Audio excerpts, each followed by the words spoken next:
Daniel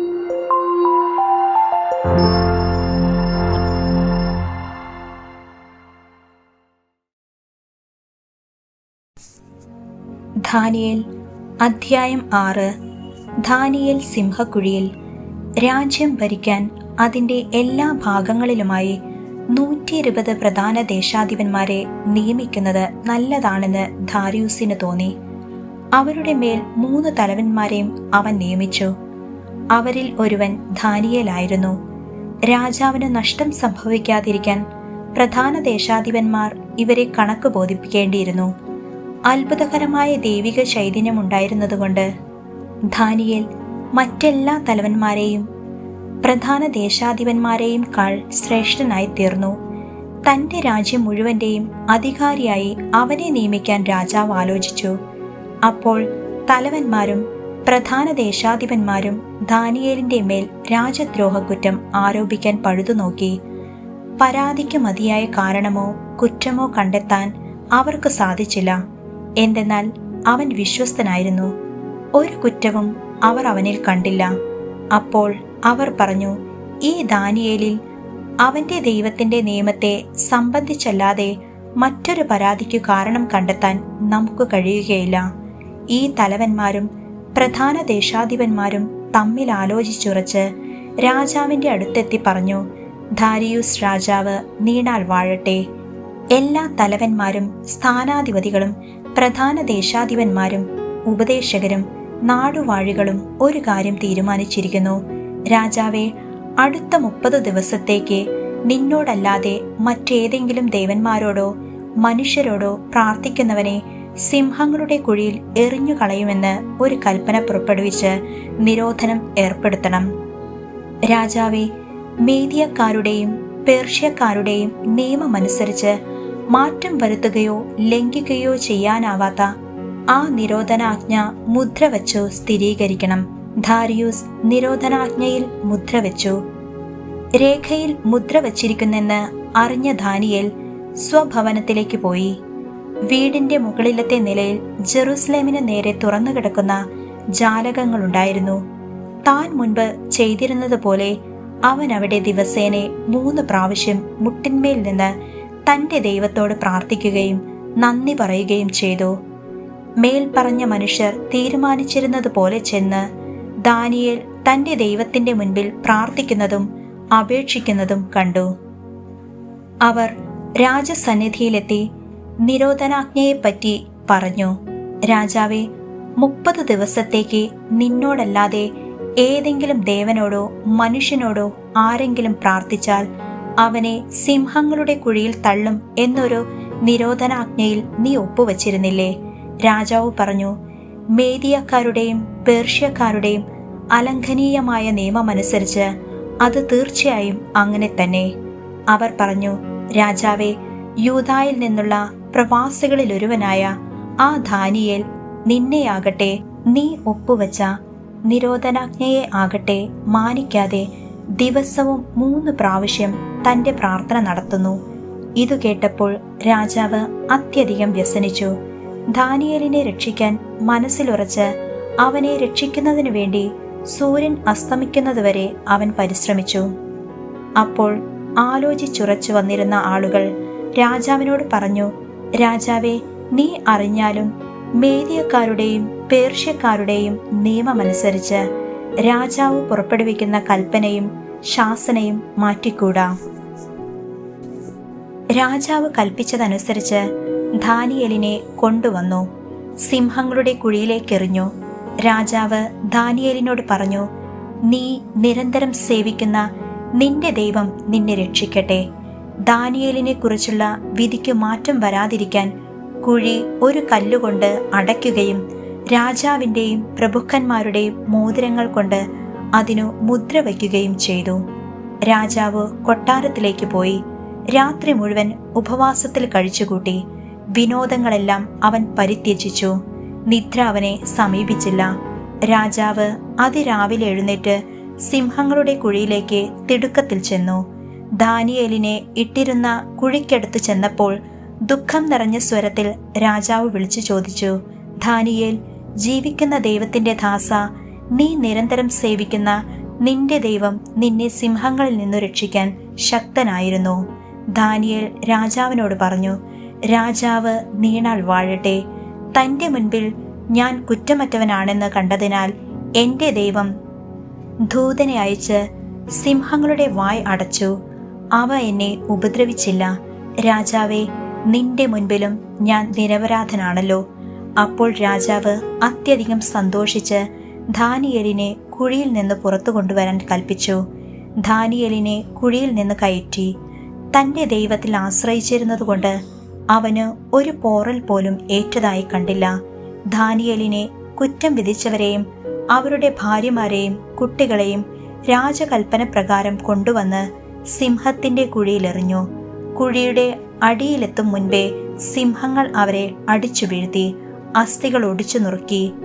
Darius രാജാവ് ഭൂമുഖത്തുള്ള സകല ജനതകൾക്കും ജനപദങ്ങൾക്കും ഭാഷാക്കാർക്കും എഴുതി, നിങ്ങൾക്കു സമാധാനം സമൃദ്ധമാകട്ടെ. എന്റെ അധികാരത്തിലുള്ള എല്ലാവരും ദാനിയേലിന്റെ ദൈവത്തിനു മുൻപിൽ ഭയന്ന് വിറയ്ക്കണമെന്ന് ഞാൻ വിളംബരം ചെയ്യുന്നു. എന്തെന്നാൽ അവിടുന്നാണ് നിത്യനും ജീവിക്കുന്നവനുമായ ദൈവം. അവിടുത്തെ രാജ്യം ഒരിക്കലും നശിപ്പിക്കപ്പെടുകയില്ല. അവിടുത്തെ ആധിപത്യത്തിന് അവസാനമില്ല. അവിടുന്ന് രക്ഷിക്കുകയും വീണ്ടെടുക്കുകയും ചെയ്യുന്നു. ആകാശത്തിലും ഭൂമിയിലും അവിടുന്ന് അടയാളങ്ങളും അത്ഭുതങ്ങളും പ്രവർത്തിക്കുന്നു. അവിടുന്നാണ് ദാനിയേലിനെ സിംഹങ്ങളുടെ പിടിയിൽ നിന്ന് രക്ഷിച്ചത്. ദാരിയൂസിന്റെയും പേർഷ്യക്കാരനായ സൈറസിന്റെയും ഭരണകാലത്ത് ദാനിയേൽ ഐശ്വര്യപൂർവ്വം ജീവിച്ചു. അധ്യായം 7. ദാനിയേലിന്റെ ദർശനങ്ങൾ. 4 മൃഗങ്ങൾ. ബാബിലോൺ രാജാവായ ബൽഷാസറിന്റെ 1-ാം ഭരണവർഷം ദാനിയേലിന് ഉറക്കത്തിൽ ഒരു സ്വപ്നവും ചില ദർശനങ്ങളും ഉണ്ടായി. അവൻ സ്വപ്നം എഴുതിയിടുകയും അതിന്റെ സംഗ്രഹം അറിയിക്കുകയും ചെയ്തു.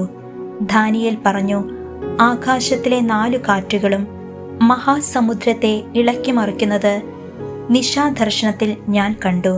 4 വലിയ മൃഗങ്ങൾ കടലിൽ നിന്നു കയറി വന്നു. അവ വിഭിന്നങ്ങളായിരുന്നു. സിംഹത്തെ പോലെ ആയിരുന്നു ആദ്യത്തേത്. അതിനു കഴുകന്റെ ചിറകുകളുണ്ടായിരുന്നു.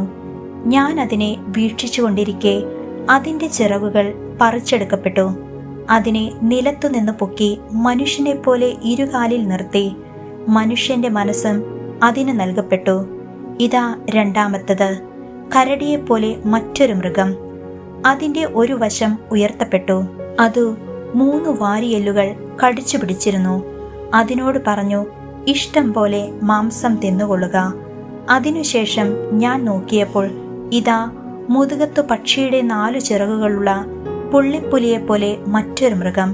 അതിനു 4 തലകളുണ്ടായിരുന്നു. ആധിപത്യം അതിനു നൽകപ്പെട്ടു. ഇതിനുശേഷം നിശാദർശനത്തിൽ ഇതാ ഘോരനും ഭയങ്കരനും അതിശക്തനുമായ 4-ാമത്തെ മൃഗം. അതിനു വലിയ ഉരുക്കു പല്ലുകളുണ്ടായിരുന്നു. അത് വിഴുങ്ങുകയും കഷണം കഷണമായി തകർക്കുകയും മിച്ചമുള്ളത് കാലുകൊണ്ട് ചവിട്ടിയരയ്ക്കുകയും ചെയ്തു. മുൻപേ വന്ന മൃഗങ്ങളിൽ നിന്നെല്ലാം വ്യത്യസ്തനായിരുന്ന അതിനു 10 കൊമ്പുകളുണ്ടായിരുന്നു. ഞാൻ കൊമ്പുകൾ നോക്കിക്കൊണ്ടിരിക്കുമ്പോൾ ഇതാ മറ്റൊരു ചെറിയ കൊമ്പ് അവയുടെ ഇടയിൽ മുളച്ചു വരുന്നു. അതിന്റെ വരവോടെ ആദ്യത്തേതിൽ 3 എണ്ണം വേരോടെ പിഴുതുമാറ്റപ്പെട്ടു. ഇതാ ഈ കൊമ്പിൽ മനുഷ്യന്റേതുപോലുള്ള കണ്ണുകളും വൻപ് പറയുന്ന ഒരു വായും.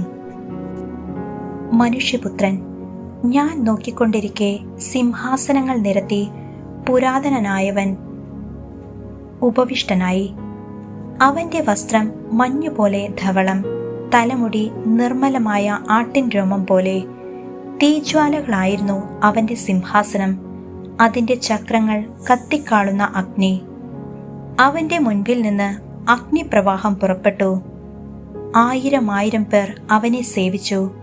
10,000 പേർ അവന്റെ മുൻപിൽ നിന്നു.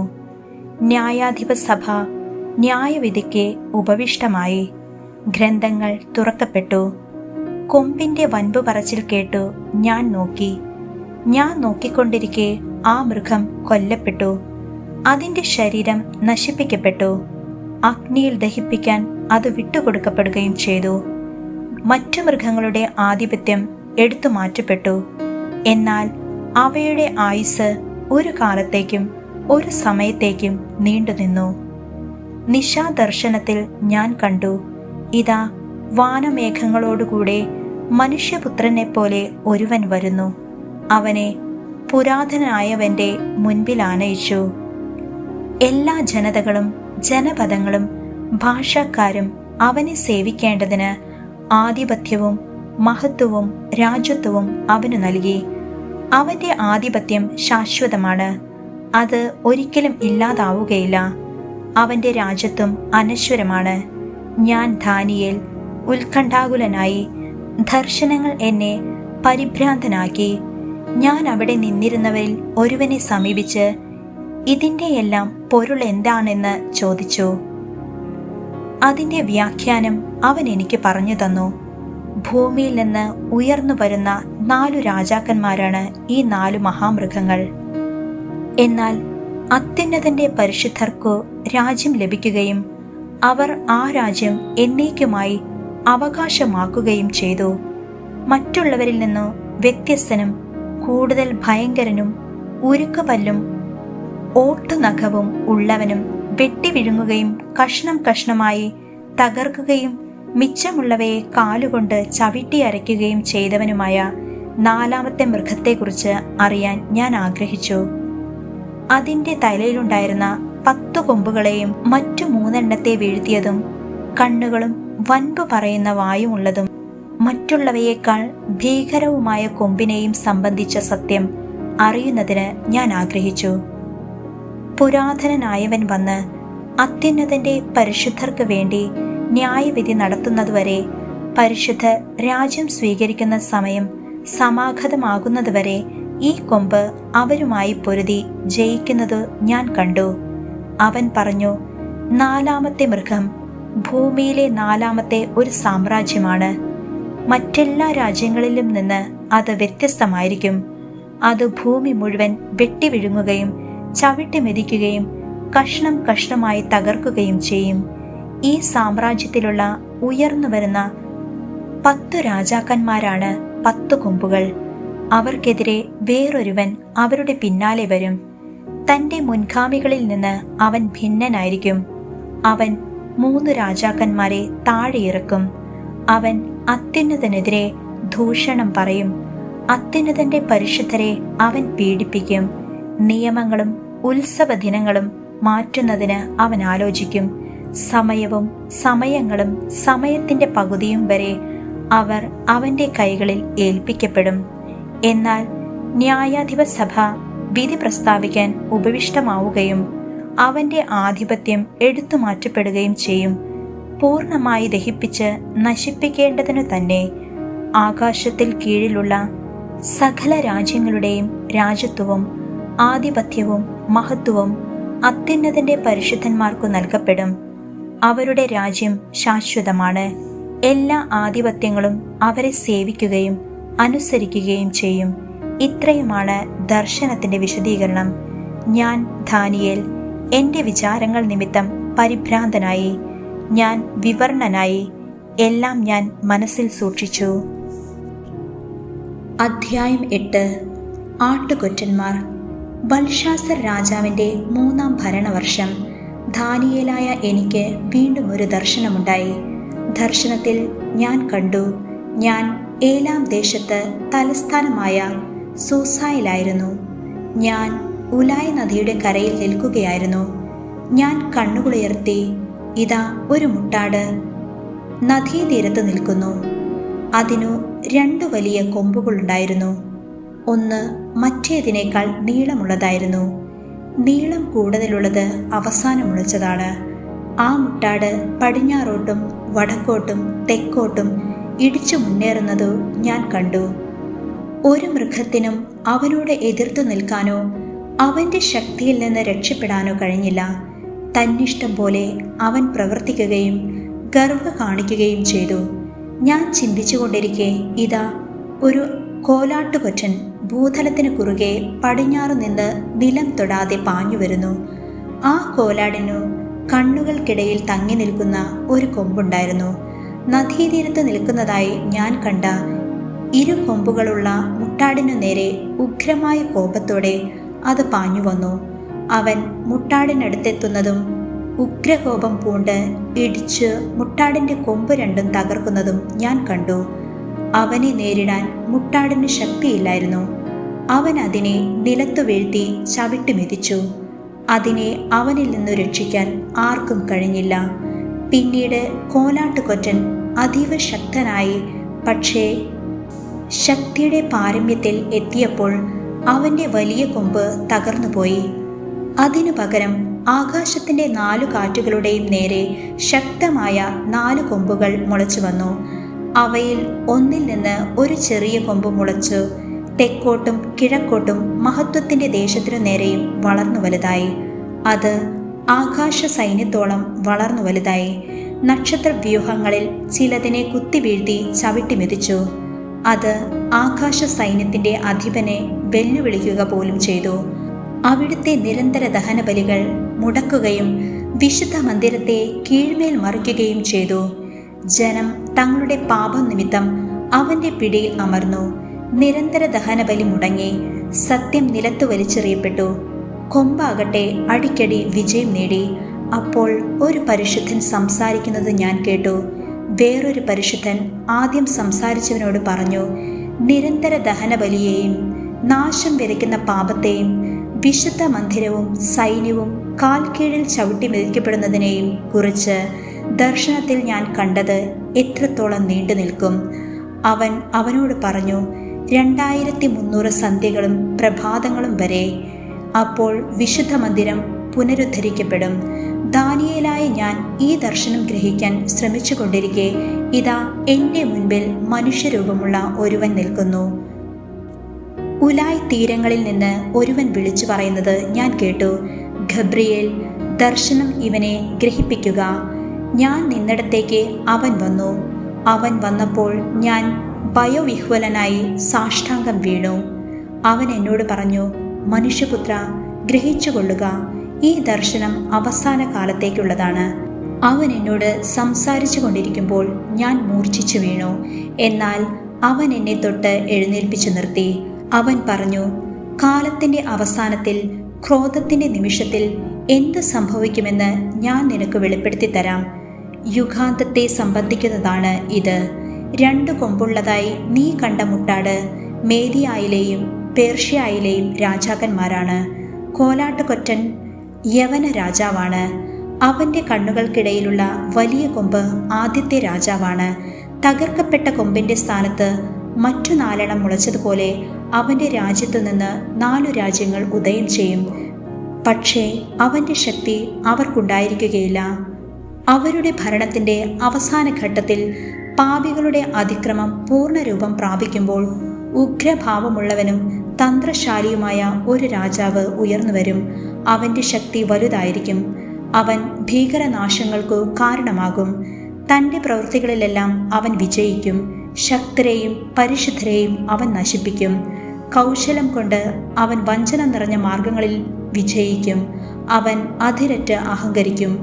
മുന്നറിയിപ്പ് കൂടാതെ അവൻ അനേകരെ നശിപ്പിക്കും. രാജാതിരാജനെതിരെ പോലും അവൻ പൊരുതും. എന്നാൽ അവൻ തകർക്കപ്പെടും.